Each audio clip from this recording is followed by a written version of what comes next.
My name is Eleanor Vance. I'm 34 years old, and I'm a freelance graphic designer. The moment it happened, the restaurant's soft jazz seemed to mock me. We were at the Gilded Spoon, a place my sister-in-law, Clara, had picked, all polished brass and hushed conversations. My brother, Mark, sat opposite me, picking at his salmon, avoiding eye contact. Clara, on the other hand, was beaming, her hand resting delicately on the strap of her new, undeniably expensive handbag. She'd just finished a long, winding story about their latest financial opportunity, which, as usual, sounded less like an opportunity and more like a bottomless pit. Then, she turned to me, her smile tightening just a fraction. "Honestly, Eleanor," she said, loud enough for the couple at the next table to glance over, "it must be so nice to live such a simple life. No big expenses, no fancy tastes. It's almost quaint. I mean, you practically live like a pauper, don't you? Just scraping by, project to project. It's sweet, in a way." My fork paused halfway to my mouth, a single pea threatening to roll off. The heat that rushed to my face wasn't shame, but a familiar, slow burn of indignation. I felt Mark shift uncomfortably beside her, but he said nothing. For years, Clara had been chipping away, using these little verbal grenades, always disguised as concern or backhanded compliments. I just took a slow breath, counted to 3, and forced a smile that felt like it was made of glass. Clara thought she had me cornered, that she'd finally landed the knockout blow. What she didn't know was that my wallet, sitting innocently in my worn leather tote bag, was about to tell a very different story. To understand why Clara felt so comfortable saying something like that, you need to know a bit about our history. Mark and I grew up in a modest house in suburban Ohio. Our parents worked hard, but money was always tight. We learned to make do, to fix things ourselves, to appreciate what we had. I carried that ethos into adulthood. While Mark went the corporate route, always chasing the next promotion and the lifestyle that came with it, I found my passion in design. I started my freelance business right out of college, working from my small apartment, taking every odd job I could get to build my portfolio. It was slow, grueling work, but I loved the freedom and the creativity. Then Mark met Clara. She was beautiful, vivacious, and utterly captivated by appearances. She saw Mark's potential, not just in his career, but in the image he could project. From the moment she joined our family, there was a subtle shift. My practical choices, my reliable, older car, my preference for cooking at home, my lack of interest in designer labels, became subjects of gentle, then not so gentle, ridicule from Clara. She'd say things like, "Oh, Eleanor, still driving that old thing? So brave of you, or don't you ever want something nice for yourself? A real treat?" She always carried a new, expensive handbag, a different one every few months, always a brand I vaguely recognized from glossy magazines. They were her badges of honor, her proof of status. My simple, sturdy wallet, a gift from my parents years ago, was her constant visual reminder of my perceived lack. The financial pressure started subtly, too. First, it was a loan for a weekend getaway that was never repaid. Then, a request to cover a sudden car repair, promising to pay me back next month. Next month never came. Mark, bless his heart, was always apologetic, always promising to make it right, but Clara would wave it off with a dismissive hand. "Oh, it's fine, Eleanor. You don't have big expenses like us. You're practically saving money by not having a fancy life, right?" It always came back to that, her assumption that my lack of outward spending meant I had nothing. It was easier for them to believe I was struggling, just getting by, because it justified their constant reliance on me and made their own overspending feel less reckless. The requests grew larger, more frequent. There was the time they needed money for a down payment on a new business venture, a boutique coffee shop that folded within 6 months. I lent them a significant sum, draining my emergency fund, because it was Mark, and he seemed so genuinely excited. Clara, of course, presented it as a given, almost an obligation. "Your family, Eleanor. And you don't have a mortgage or kids to worry about. It's just sitting there, right? She always had a way of making my financial prudence sound like a character flaw, a sign of my smallness. I started to notice a pattern. Every time they were particularly strapped, Clara would ramp up her commentary on my simple life. It was a preemptive strike, a way to diminish my value before asking for my money. This dinner at the Gilded Spoon was no different. Mark had called me a few days prior, his voice tight, asking if I was free. He mentioned Clara had a big announcement. My gut immediately told me it wasn't good. I knew they'd been struggling since the coffee shop debacle. Clara had been posting fewer glamorous updates on social media, and Mark looked perpetually stressed. I braced myself for another request, probably a large one this time. I had just closed a major project, a complete brand overhaul for a tech startup, and the final payment, a substantial check, was sitting in my wallet, ready to be deposited first thing Monday morning. I'd also just received my new business credit card, a high-limit card tied to my company's main account, which I kept separate from my personal finances. It was a good week, financially, but I knew better than to ever mention it to Clara. So, when Clara launched into her Pauper speech, I saw it for what it was, the setup.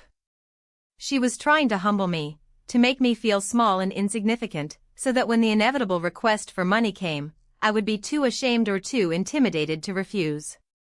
My heart pounded, but I kept my face neutral.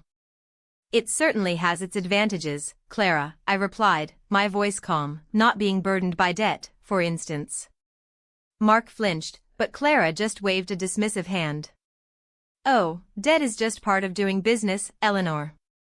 It takes money to make money, you know. Not everyone can just draw pictures for a living. She laughed, a brittle sound. Anyway, she continued, leaning forward conspiratorially, that brings me to our exciting news. Mark and I are looking at a new investment opportunity. It's huge, Eleanor.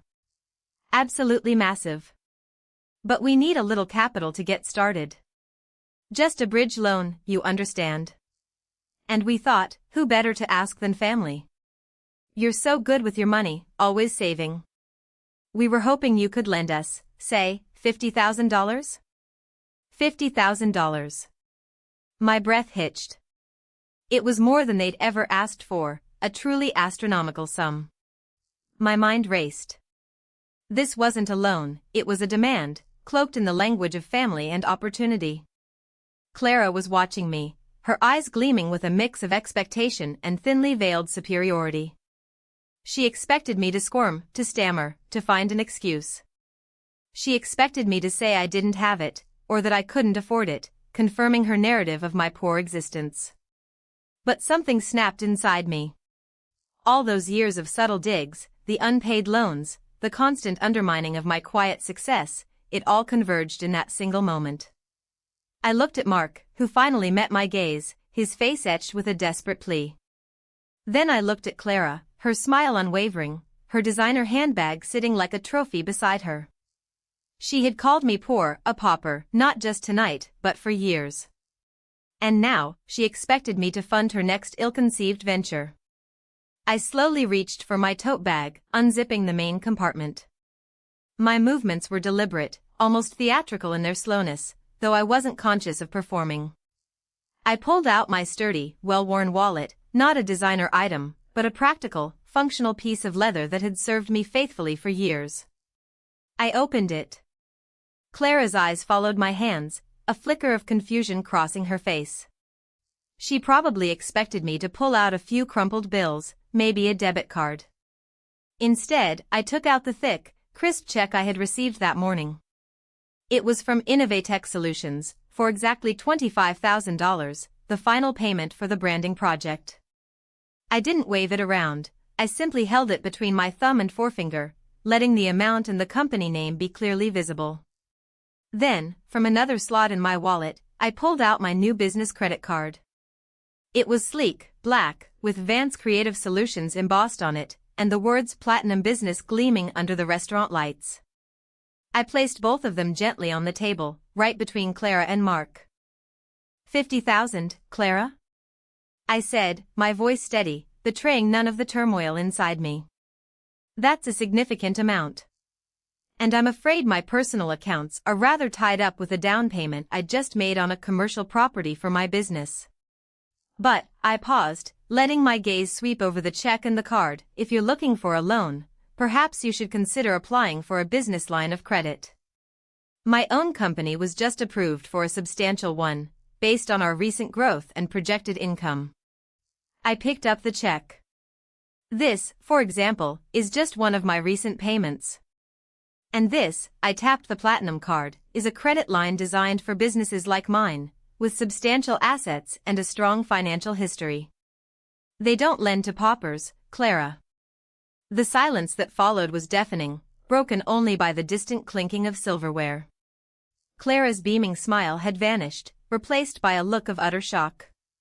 Her mouth opened slightly, then closed. Mark, who had been staring at the check, then the card, then me, finally looked at his wife. His face was a mixture of surprise, embarrassment, and something I hadn't seen in a long time, a flicker of respect for me. Clara's face went from pale to a mottled red. She stammered, but you always said you were careful with money. I am careful, I replied, picking up my wallet and tucking the check and card back inside. Careful is how I build a successful business and invest in my future, instead of buying a new designer handbag every other month. My eyes flickered to her new bag, then back to her. It's how I ensure I don't have to ask my family for $50,000 to fund my next gamble. Mark cleared his throat. Clara, maybe we should talk about this later.